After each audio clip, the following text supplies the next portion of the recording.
And for our gospel text, is God's authoritative word is found in the book of John, chapter 14, verses 27 to 31, and I will read, "Peace I leave with you, my peace I give to you. Not as the world gives do I give to you. Do not let your heart be troubled, nor let it be fearful. You heard that I said to you, I go away, and I will come to you. If you love me, you would have rejoiced because I go to the Father, for the Father is greater than I. Now I have told you before it happens, so that when it happens, you may believe. I will not speak much more with you, for the ruler of the world is coming, and he has nothing in me. But so that the world may know that I love the Father. I do exactly as the Father commanded me. Get up, let us go from here." Ito po ang salita ng Panginoon, puri ng Panginoon. Tayo po'y handa natin po ating puso't isipan para po sa mensahe na ipapahagi po ng ating buting pastor. Ito po'y pinamagatang The Gift of Peace.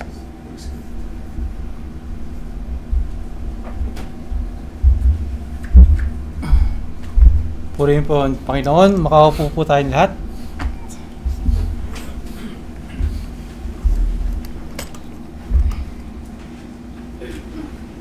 Sabi nga natin is sayang sa mga kapatid natin hindi nakasama ngayon dahil hindi nila mapapakinig ang mensahe sa araw na ito. Pero sabi nga natin, walang sayang sa ating Panginoon dahil ito ay kanyang itinadhana.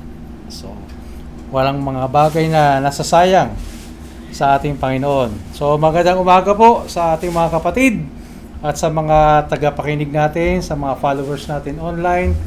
Maraming salamat po. Magandang araw po sa lahat. So, buksan po natin ang ating mga Biblia sa Unang Hari, chapter 19, verses 11 to 12. Sabi nga po, dito hindi sa malakas na hangin, lindol o apoy naririnig ni Elijah ang Diyos, kundi sa mababang mahinang tunog, still small voice. So, maliit na tinig ng Diyos. So, ito ginagamit para ipakita na kailangan nating maging tahimik at we step back. Okay? So, mag-withdraw mula sa ingay ng mundo. Alam naman natin na ang mundo ngayon ay sobrang ingay. So, marami dyan yung mga malalakas na boses. Yung ingay ng boses, kagaya ng media, distractions, balita sa social at mainstream media. Meron dyan mga puno ng kaguluhan, patayan dito, patayan doon, gera dito, gera doon, krisis sa ekonomiya, mga personal na kaalitan, at mga personal na pag-aalala. Yaan ang mga ingay na nakapaligid sa atin. Kaya marami sa ating mga nabubuhay na para bang, hindi lang parang lang walang kapayapaan. So lahat tayo, no exemption. Lahat ng ingay na yan is pumapasok left and right ng ating mga tenga. Nakipakinig natin yung mga yan literally. So hindi yung mga doktor na hindi makatulog gawa sa mga pasyente nila, yung mga guro na dahil sa kanilang lesson plan, yung mga inhinyero, so marami. So may mga magulang lalo-lalo na nag-aalala sa mga anak nila na malayo sa kanila. Isang factor din yan ng ingay sa tao. Sabi nga, may mga kabataan na nalulunod sa mundo ng social media. Mawala lang yung connection nila sa internet, mawala yung Facebook nila, tuliro na sila, magulo na yung buhay nila. Diba? So, yan po ang ingay na nakapaligid sa atin. Yes, we are trying to establish peace. Until such, we finally rest in peace. Hindi na ngayon, syempre. Wag muna ngayon. Okay? Tama o mali? So, kasi minsan natuturete na yung pag-iisip natin. Hindi na natin alam sa nuhugutin, sasabihin natin, gusto mo ng katiwayasan sa buhay. Di ba? Pero hindi mo alam saan ka lulugar. Pumasok ka dito, magulo. Pumasok ka dito, may gulo. Pumasok ka doon, may ingay. So lahat, para bang walang lugar dito sa mundo na hindi tahimik. Di ba? Lalo-lalo na sa buhay ng isang Kristiyano. Lalo-lalo na sa mga kapatid natin na talagang nagsusunog ng kilay sa pag-aaral ng salita ng Diyos. Dumarating talaga dyan yung mga gulo, yung ingay na sinasabi natin. So, ngunit sa gitna ng lahat ito, may isang kaloob na ibinigay si Jesus sa kanyang mga alagad at sa atin ngayon. Okay? Na hindi maaaring kunin ng sino man sa mundo. Ang Diyos ay madalas nagsasalita ng mahina sa pamamagitan ng banal na kasulatan sa Biblia at sa tulong ng banal na Espiritu Santo. So kagaya ng passage natin for today, taken from John chapter 14 verses 27 to 31, hindi ko na babasahin. Ito ang huling gabi ni Jesus bago ang krus. So alam niya ang darating na pagkanulo at pagkahuli at kamatayan niya. Ngunit sa halip na magpanik, kagaya natin, madali magpanik, ibigay niya ang kanyang kapayapaan. Ito ang sentro ng ating mensahe ngayon, peace. Ang tunay na kapayapaan ay hindi nakakukuha sa mundo. Ito ay kaloob ni Kristo sa kanyang bayan. Tayo mukot manalangin. O Diyos, ang maraming banal, salamat muli Ama. Sa umagang ito, Panginoon, salamat sa pinagkaloob niyong dunong sa aming mga pag-iisip, Panginoon.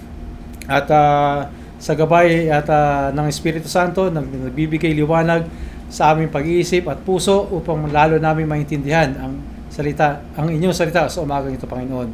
Ama, ang inyong abang lingkod ay humihingi ng liwanag at patnubay at ikubli niyo po muli ako sa inyong likuran at tanging salita niyo lamang ang mamutawi at manaig sa umagang ito, Panginoon. Maraming salamat muli, Lord. In Jesus' name we pray. Amen. So, last week, okay, nasa pa rin tayo, farewell discourse ng ating Panginoong Hesus. Nandun pa rin tayo sa upper room. So, last Friday, ang kapatid ni John Paul is daladala niya ang mensahe patungkol sa Paraclete, sa Holy Spirit, sa Helper na ipinagkaloob sa atin ng Ama. So, ipiniliwanag niya na ang Espiritu ay mananatili sa ating magpakailanman. Siya ay magtuturo, magpapaalala sa lahat ng sinabi ni Jesus sa kanyang mga disipulo at magiging daan upang ang Ama at Anak ay manahan sa kanilang mga puso sa pamamagitan ng pag-ibig at pagsunod. Okay? Ito ay sagot sa kalungkutan na nadarama nila sa paglisan ng ating Panginoong Hesus at takot ng mga disipulo dahil siya nga ay aalis na. So, ang focus dito ay sa presensya at tulong ng Diyos na mananatili kahit wala na ang physical na presensya ng ating Panginoong Hesus sa kanyang mga disipulo. So, yung transition from that period na pinagkaloob ng Panginoong Hesus ng Ama ang banal na Espiritu, okay? Biglang lumipat ang Panginoong Hesus sa 27. Okay? Sa pagbibigay ng kanyang kapayapaan. Peace I leave with you, my peace I give to you.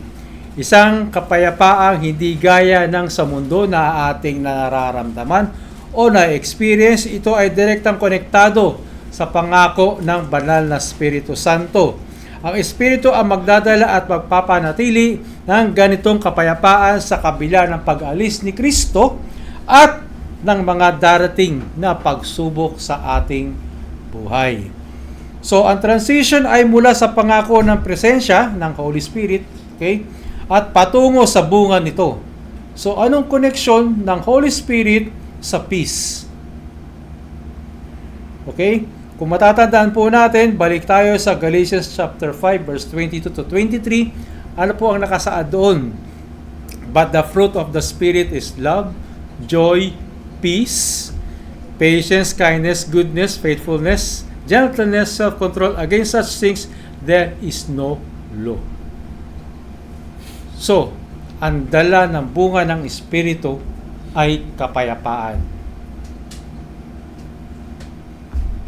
Habang papalapit ang oras ng pagdurusa at pag-alis ng Panginoong Hesus. Ito ay nagpapakita ng pastoral na puso ng Panginoong Hesus. So, hindi siya nag-iiwan ng walang kabuluhan o walang kakwenta-kwentang bagay, kundi buong pagkakaloob ang kanyang iniwan. Sa kabuuan, ang dalawang bahagi ay magkaugnay. Ang Holy Spirit ay hindi lamang tagapagturo, kundi tagapagbigay din ng supernatural peace ni Kristo sa gitna ng kaguluhan na ating dinaranas. So, ang mensahe natin for today, ang salita ng Panginoon, ay nagbibigay sa atin na ang 3 punto. Okay? Ang una ay ang uri ng kapayapaang ibinigay ni Kristo sa verse 27. Okay? Peace I leave with you, my peace I give to you. So, sa Reformed Theology, ang kapayapaang ito ay hindi lamang kawalan ng problema o emotional na pagiging kalmado natin. Ito ay shalom. Shalom sa buong kagalingan. Ano ba yung shalom? Shalom is a Hebrew word primarily meaning peace, completeness, and wholeness, derived from the root shalom, meaning to make whole or restore. It is used about 250 times in the Old Testament. Very common word among Jewish people ang shalom. In fact, it is the most normal greeting among Jewish people and has been for centuries. So ito yung parang sa pang-araw-araw na greetings nila. Pag may makakasalubong sila, shalom, peace. Kung ikukumpara natin sa bansang ito, Assalamualaikum, peace be with you. Okay? So ang kapayapaan na nagmumula sa tamang relasyon sa Diyos, yun yung shalom. Ito ay kapayapaan ni Kristo. Mismo ang kapayapaan kanyang tinamasa kahit sa gitna ng Getsemani at sa krus. Hindi ito circumstantial peace na nakadepende sa pangyayari, kundi covenantal peace by the covenant na ibinigay sa pamamagitan ng grasya o biyaya lamang. Sabi nga sa kanina sa ating mensahe sa passage kanina sa Romans chapter 5 verse 1, sa sinasabi, therefore having been justified by faith, we have peace with God through our Lord Jesus Christ. So sa doktrina ng justification by faith alone, ang kapayapaan ay resulta ng imputed righteousness ni Kristo. Ang kanyang perpektong righteousness o katuwiran na inilagay niya sa atin. Hindi tayo kumikilos para kumuha. It's not by our own works or deeds. Ito ay sovereign gift. Regalo pa rin mula sa ating Diyos na nagpapahayag ng kanyang walang hanggang pag-ibig sa kanyang mga hinirang. Okay? Isipin mo na lang kung ikaw ay isang negosyante dito sa bansang ito na may malaking utang. Okay? Dahil biglang pagbagsak ng negosyo mo. So anong mararamdaman mo? Makakatulog ka pa ba sa mga pinagkakautangan mo kasi bumagsak yung negosyo mo? So ang ating pag-iisip at ang ating puso ay puno ng takot because of bankruptcy. So may mga agam-agam natin sa pamamagitan ng mga yan. Okay? Kaya kung meron kang tamang relasyon sa ating Panginoong Hesus, alam mo ang iyong gagawin. Okay? Idinudulog natin sa Kanya ang mga bagay na ating pinoproblema. Okay? Ngunit sa kaparalang ito, nawawala ang takot natin. Bakit? Dahil ang ating kapayapaan ay nagmumula sa Kanya, hindi sa bank account o sa economic stability na nating dinaranas. Si Kristo who sustains all things by the word of His power. Hebrews chapter 1 verse 3. So Reformed view, ito ang union with Christ.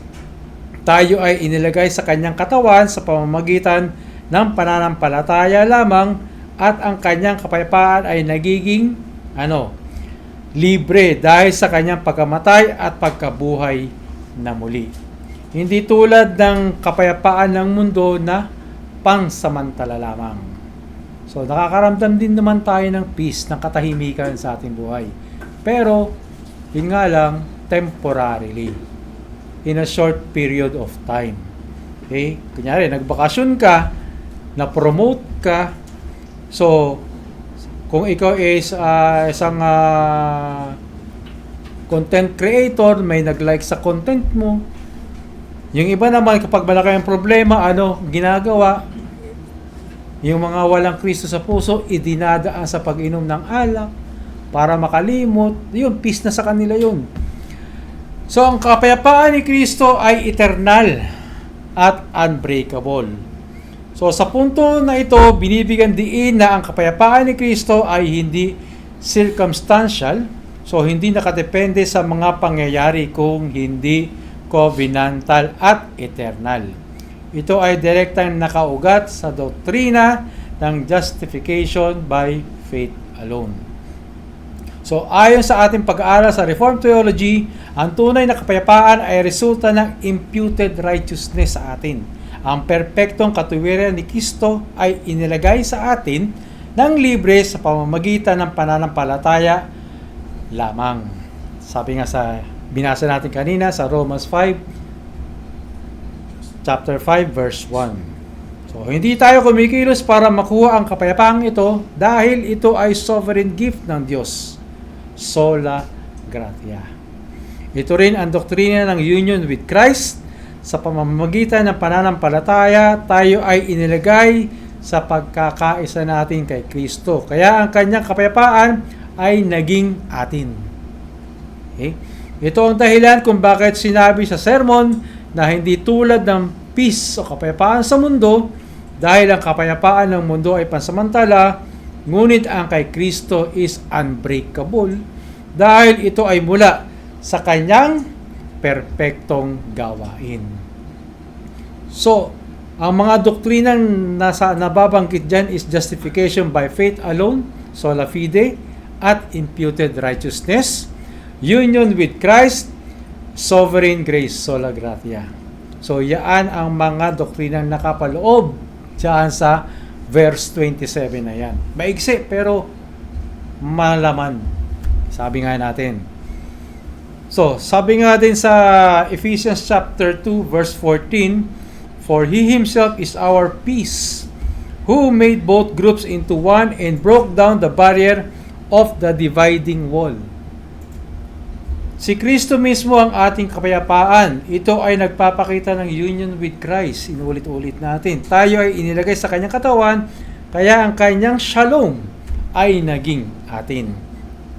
Philippians chapter 4 verse 7, and the peace of God, which surpasses all comprehension, will guard your hearts and your minds in Christ Jesus. Ito ang praktikal na epekto ng kapayapaan ipinagkaloob sa atin ni Kristo.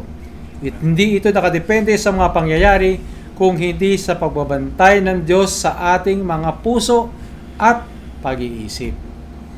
Then John 16:33, these things I have spoken to you so that in me you may have peace.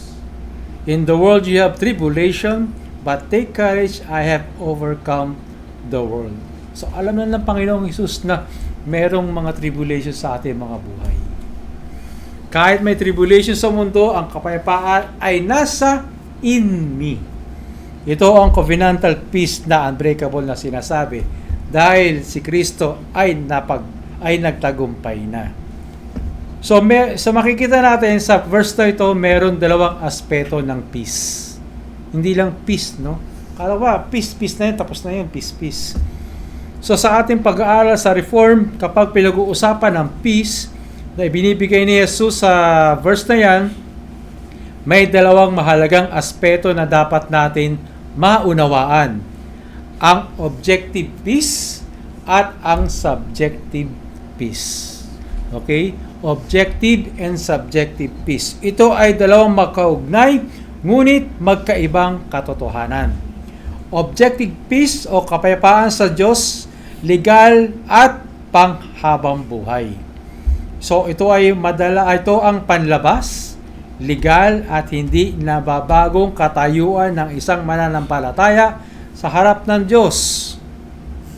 Ito ay ang reconciliation o pagkakasundo sa pagitan ng Diyos at ng tao, yung objective peace. Dati tayo ay enemies of God. Ngayon, dahil sa kasalanan, naging enemies tayo. Romans chapter 5 verse 10, Colossians chapter 1 verse 21. So, may galit ng Diyos, wrath of God, laban sa atin, Romans chapter 1 verse 18. Ngunit nang namatay si Kristo sa krus, tayo ay justified by faith alone. Inalis na ng Diyos ang ating kasalanan at inilagay niya tayo sa estado ng kapayapaan sa Kanya. Ito ay objective dahil ito ay totoo kahit hindi natin nararamdaman.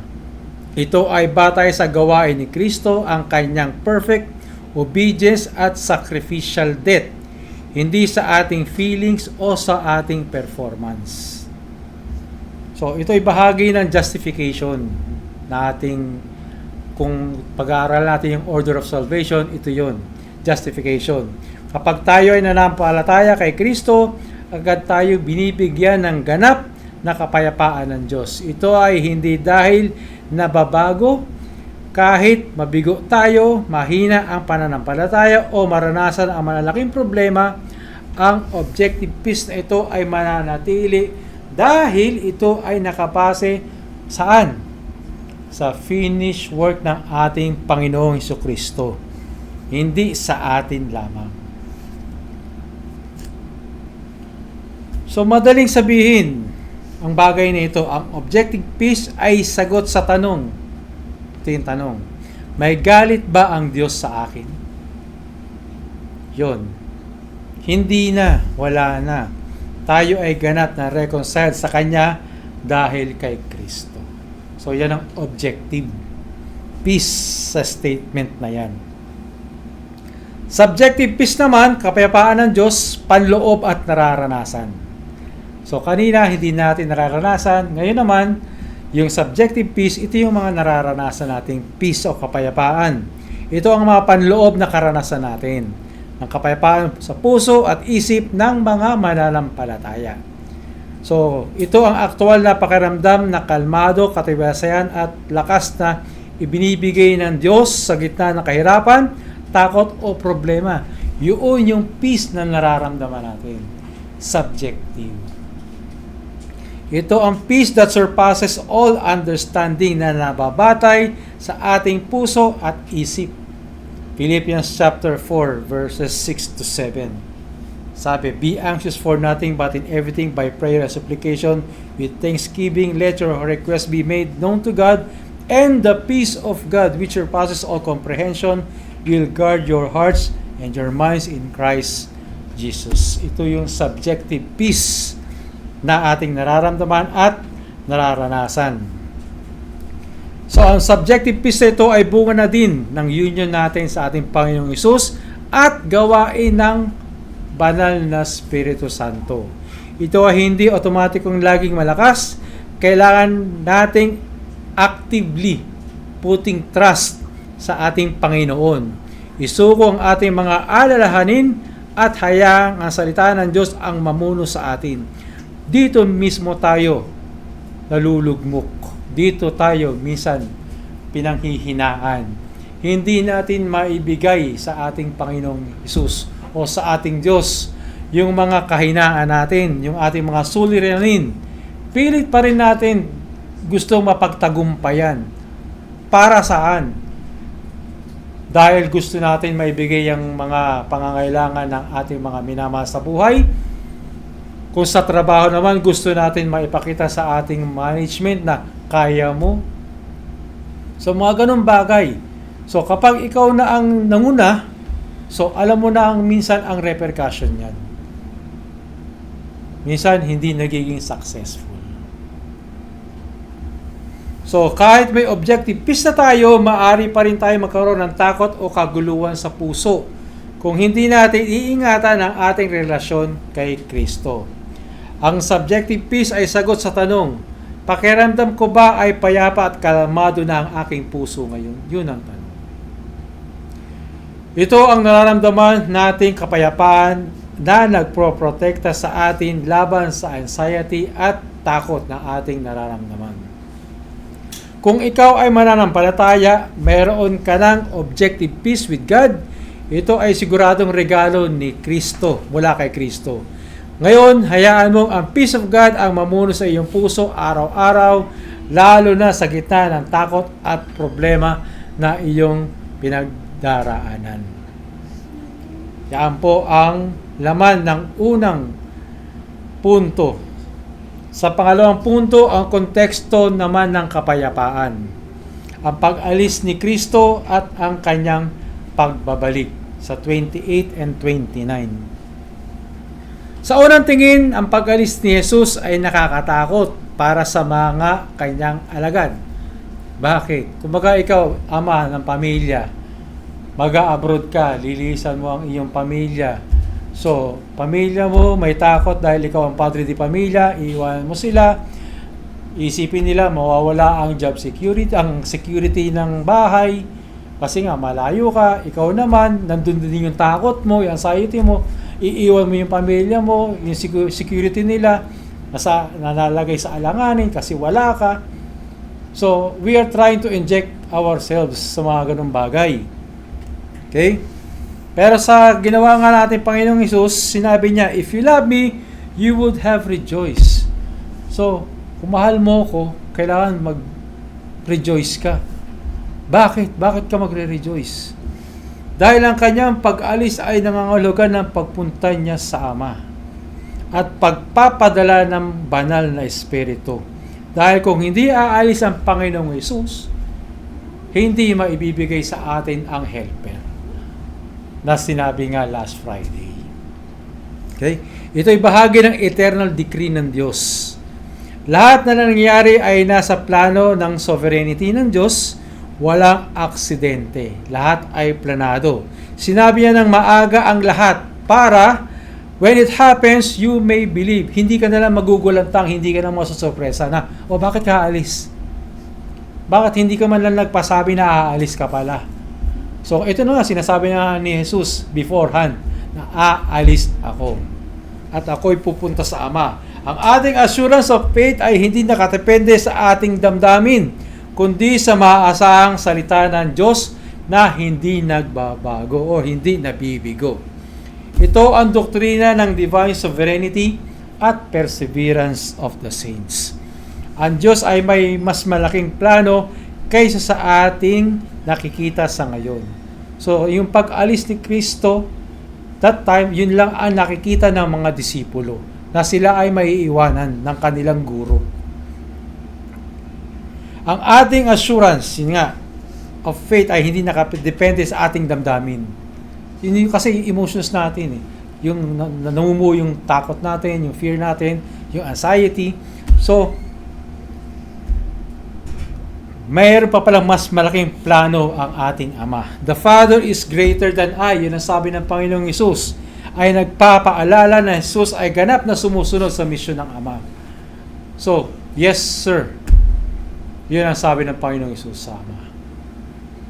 Yung pagiging obedient niya.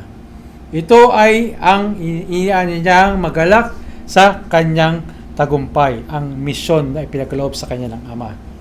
So, tulad ng isang OFW na nawala ng trabaho dahil sa company restructuring o dahil sa localization program, meron tayo dyan mga kapatid, okay, na ganun lang dinaranas. Kasi bakit? Paano na yung pamilya ko sa Pilipinas? Paano na yung mga tumutulong sa mga tinutulungan ko? Paano na yung mga taong umaasa sa mapadala ko? May mga ganong instances. Hindi nawawala sa atin yan bilang OFW. Lahat yan is iniisip natin. Paano yung pangmatrikula ng anak ko? Di ba? Pangkain nila araw-araw. Lahat yun isipin natin eh. Lalo-lalo na sa kultura ng Pilipino na hindi maalis-alis sa atin yung pagiging tithes na yan, di ba? So, lagi natin iniisip na kapag yung tulong natin sa pamilya. Mag-asawa ka man o hindi, nandun pa rin yung tulong na binibigay natin. Yun pa rin ang dalahin natin. Pero kung sa ibang nasyon naman, sa kanila, walang ganun. Kaya sa atin, napaka-secure yung close family ties. Doon tayo.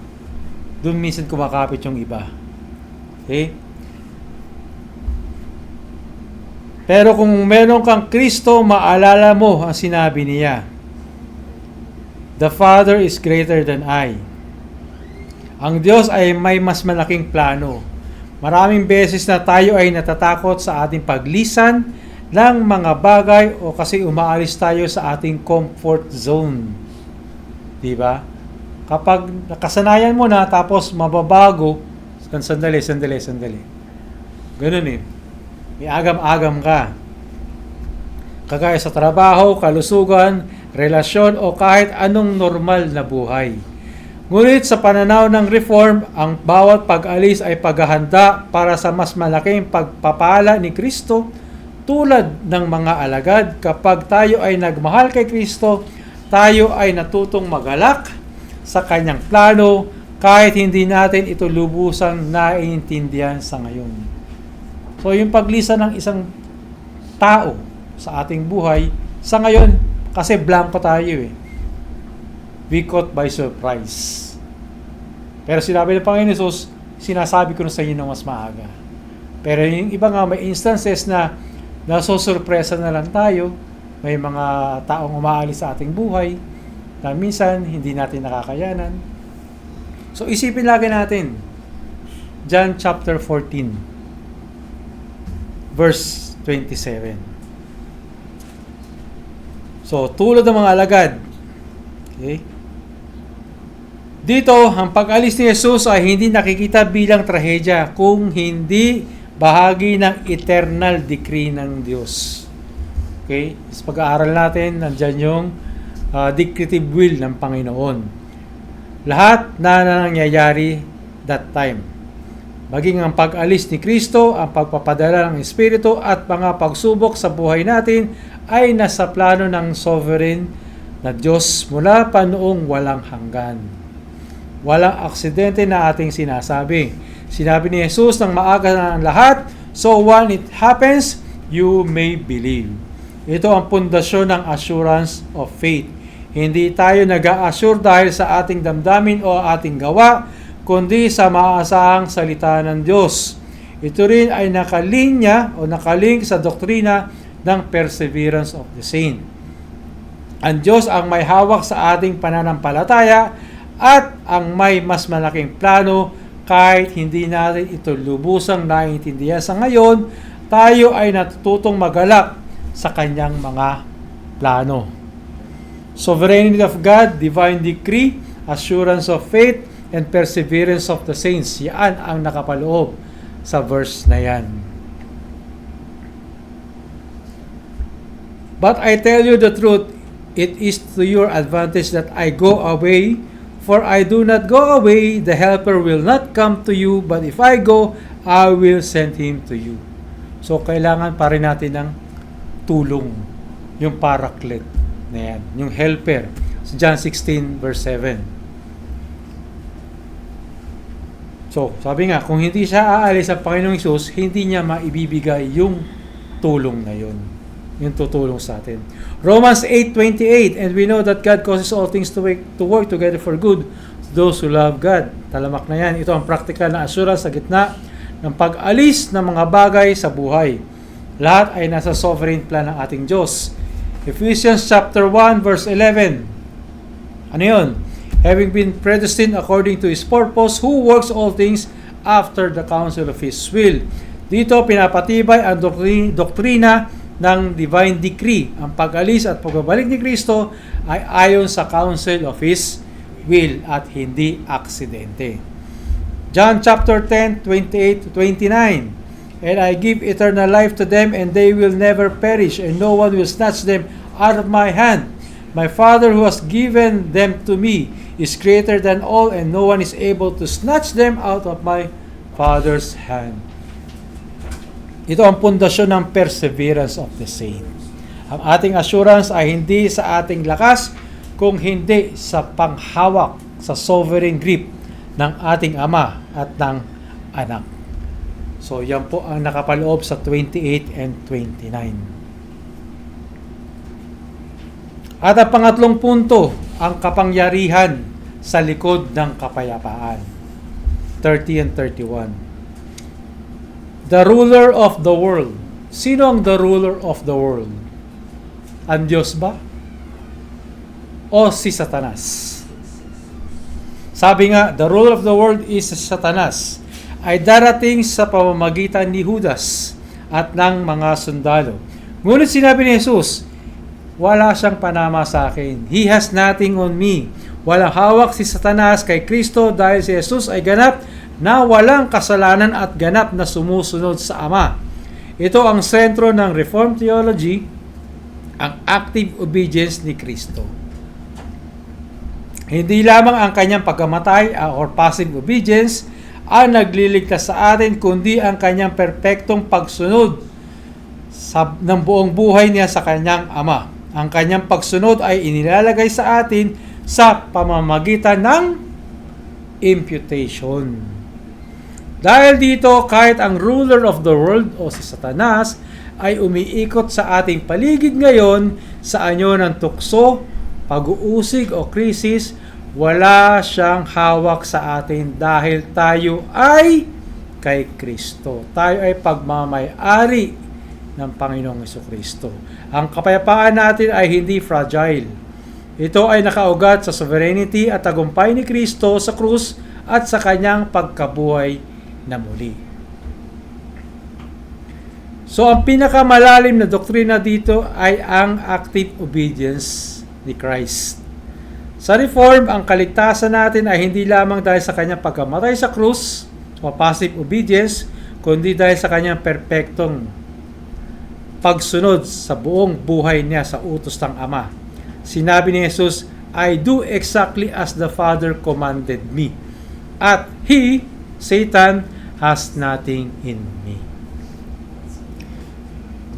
So, ang kanyang perpektong pagsunod ay inilagay o imputed sa atin, kaya kahit ang ruler of the world, si Satanas, ay darating, wala siyang hawak sa atin. Ito ang nagbibigay ng tunay na kapayapaan sa atin dahil ang ating kapayapaan ay nakaugat sa sovereignty o soberanong tagumpay ni Kristo sa krus at sa kanyang pagkabuhay muli. Ito rin ay nagpapaalala ng doktrina na si Kristo lamang, solus Christus, ang ating kapayapaan at ang Diyos ay soberano kahit sa gitna ng kasamaan.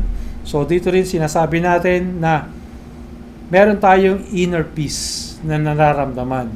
Bakit? Kasi meron tayong Kristo sa ating mga puso.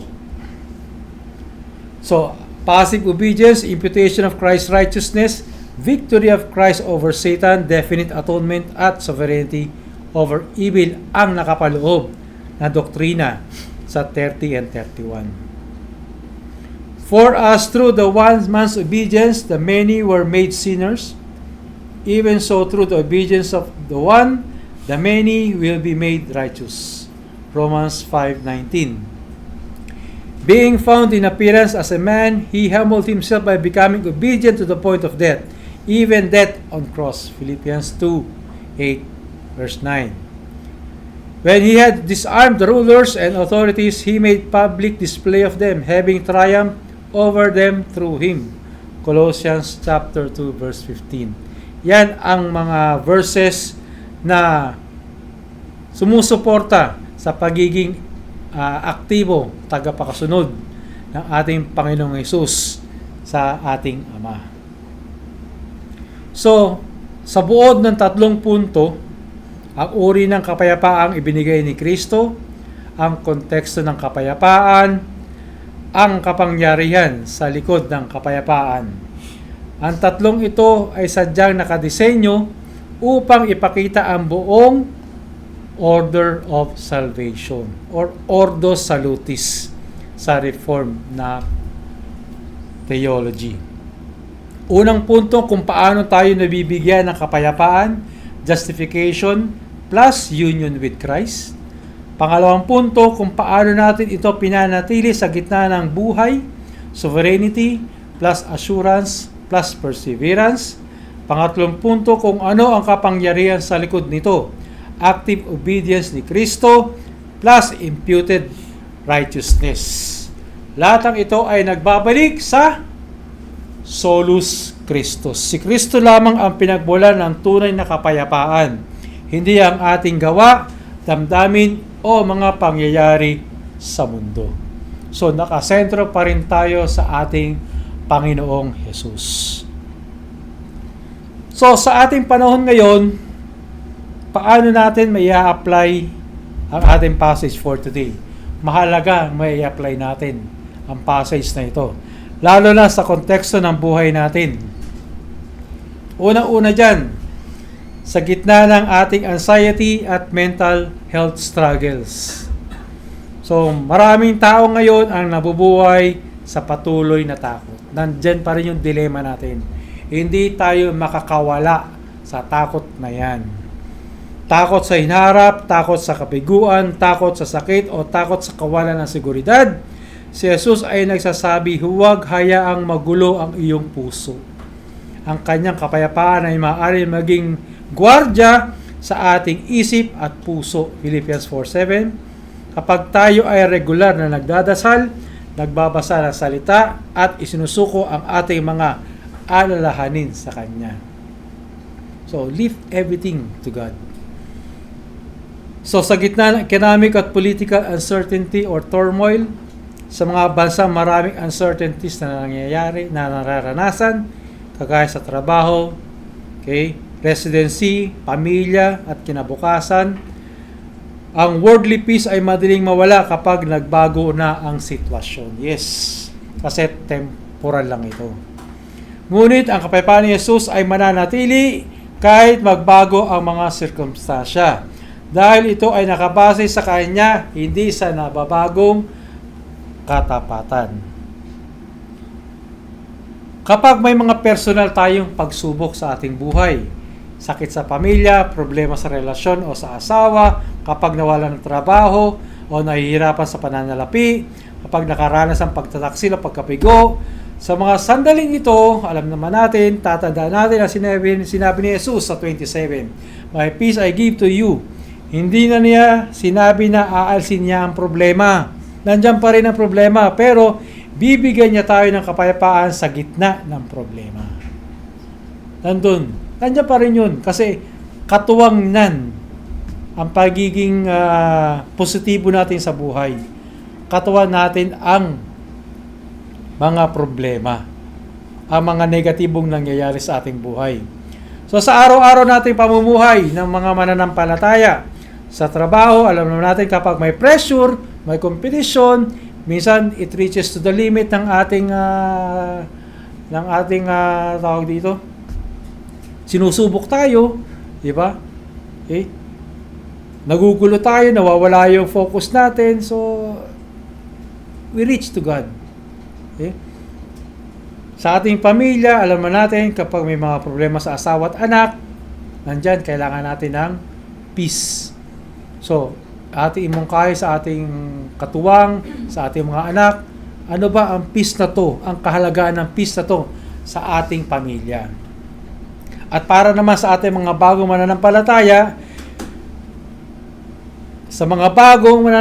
o hindi pa sigurado sa iyong kaligtasan, ang unang hakbang ay tatanggapin ang objective peace with God sa pamamagitan ng pananampalataya kay Jesus. Kapag ikaw ay nananampalataya na sa kanyang kamatayan at muling pagkabuhay para sa iyong kasalanan, ikaw ay agad na magkakaroon ng kapayapaan mula sa Diyos. Ngayon mga kapatid, sa pangwakas natin at bilang hamon sa ating kongregasyon, ngayong araw na ito, tanungin natin ang ating mga sarili. Ang kapayapaan ba ni Kristo ang naghahari sa aking buhay o ang takot na aking pag-aalala? Huwag mong hayaang ang mundo ang magbigay sa iyo ng kapayapaan na madaling mawala. Tanggapin mo ang regalo ni Jesus sa araw na ito, ang kanyang sariling kapayapaan. Mananatili kay Kristo, magdasal ng madalas, magtiwala sa kanyang salita, at hayaan ang kapayapaan ni Kristo ang mamuno sa puso at isipan natin araw-araw. Peace I leave with you, my peace I give to you. Do not let your heart be troubled, nor let it be fearful. Kung ano man ang ating pasanin, ang ating bitbitin, idulog natin sa Diyos. Si Jesus ay nagtagumpay na dahil dito tayo ay maaaring mamuhay ng may kapayapaan kahit saan tayo naroon at anuman ang ating pinagdaraanan. Tayo lumukot manalangin. Ama naming nasa langit, salamat po dahil sa pamamagitan ni Jesucristo ang aming Panginoon, binigyan mo kami ng kanyang kapayapaan. Hindi tulad ng ibinigay ng mundo. Sa gitna ng aming mga pag-aalala, takot at kaguluhan, paalalahanan mo kami na amang Ama ay mas dakila. Si Kristo ay sumunod ng ganap at ang banal na Espiritu ay kasama namin. Ituro mo sa amin kung paano mamuhay araw-araw sa kapayapaang ito sa aming trabaho, pamilya at komunidad. Bigyan mo kami ng lakas sa sumunod sa iyong utos tulad ni Kristo at gamitin mo kami bilang mga tagapagdala ng kapayapaan sa isang mundong nangangailangan ng kapayapaan. Sa ngalan ni Jesus, ang prinsipe ng kapayapaan, ito po ang aming panalangin. Amen. Soli Deo Gloria.